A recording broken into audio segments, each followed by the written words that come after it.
list. For people that are doing something really useful, we will be thinking about a special reward as well that we will be giving out.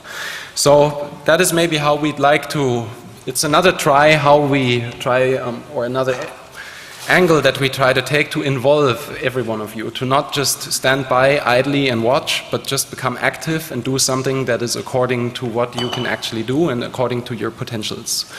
So thanks a lot for the patience and for listening. Guess we're at the end of this talk. We have about 5 minutes left. If there are any questions from all those topics or whatever you always wanted to know, I guess that's about the time to ask. Thanks a lot.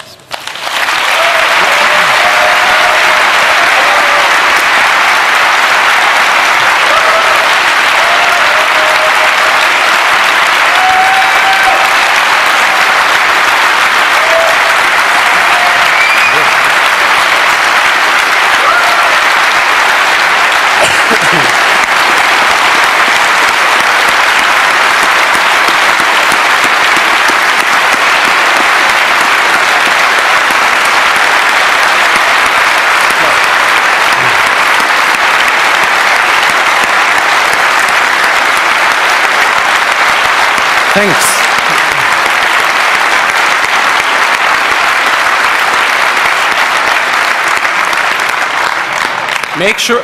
Make sure you can all be applauding yourselves next year for not being on that list. So, any questions? Yes, Jeremy. Hello. First of all, I want to tell you how much I admire you. You're my heroes. The project, please. So I'm Jeremy Zimmerman. I'm co-founder of La Quadrature du Net. And I don't say this because we, as activists, make the same kind of calls very often. But you're here calling people to become heroes and participate to your ongoing courageous effort. What I want to do for everybody who doesn't want to become a hero or may think he doesn't have time or something like this, you can also use your money to support. I gave a few euros. I gave a few euros to WikiLeaks.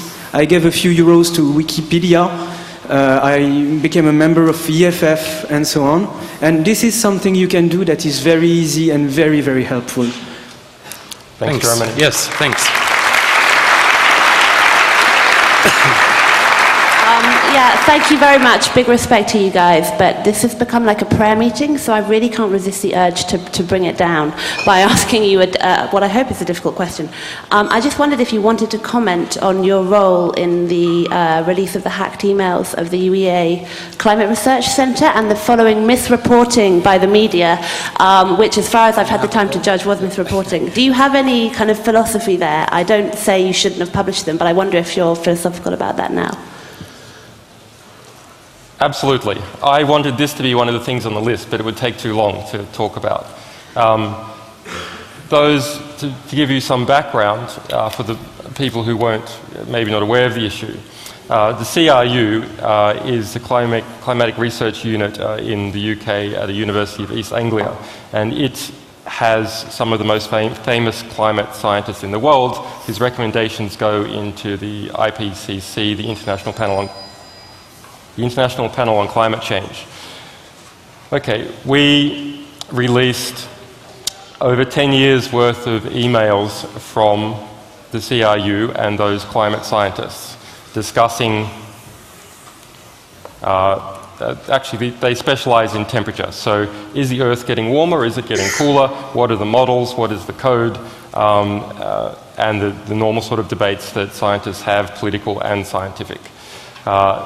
Those emails revealed, amongst other things, that actually these scientists had been conspiring to evade the Freedom of Information Act in the UK because they were being FOI'd by climate skeptics. Evade in the sense of actually deleting stuff. And they had some other motivations, that some of the stuff was given to them in confidence and they wanted to preserve the confidence that they had agreed to and preserve the future relationships. But there's no doubt that there was a combined, it's in my career interest, it would be bad press, and I promised a company some years ago that we probably wouldn't do that.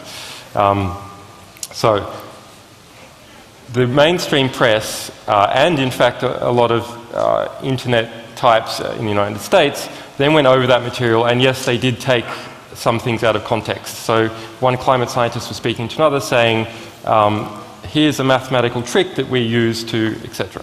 And so those of you involved in maths, you'll know that trick just means a cool technique. It doesn't mean anything mendacious.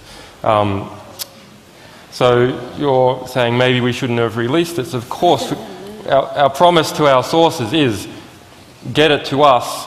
If it was withheld from the public and it's of significance, we will release it. That is our promise. It doesn't matter what we think. So we had no choice to release it whatsoever. Then there is the general philosophical principle of, actually, this is a great historical document. It's a really very, very interesting historical document in how did, over the past 10 years, global warming, how did that become an issue? What were the debates between scientists? It's a really, really important historical document. And later on, the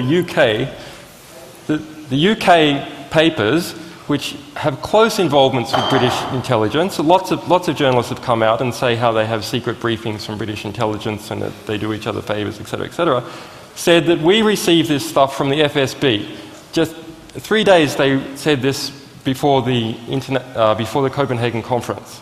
So my opinion is that probably, not certainly, maybe the papers did it by themselves, but probably UK intelligence tried to frame us as being a conduit for the FSB because actually they didn't like the truth of what was in those emails. Absolutely outrageous. And one detail as well, just because the effect, which is very important.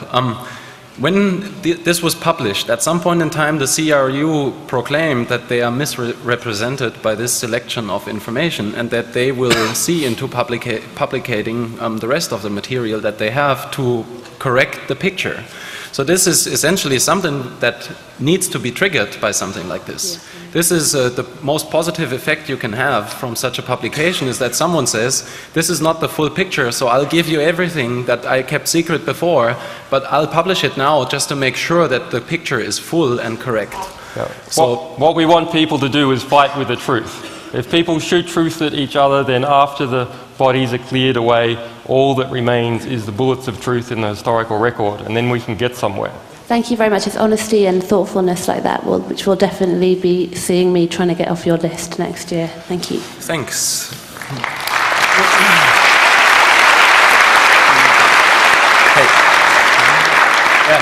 Just have one more question, and there's not too much time left. Hi. I have a short question. How Yes. do you protect the sources? For example, if I would get hold of a secret document, the document could have some steganographic means, for example, page break, for example, wording, so one can track that this document was delivered to me, not to somebody else, and maybe then black limousines come to my house and I would be put somewhere, I don't know. Yeah, and so how do you protect the sources? So your question is quite important and interesting.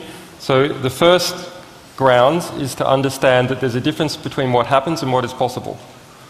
But everything that is possible will happen to someone. I will get to that.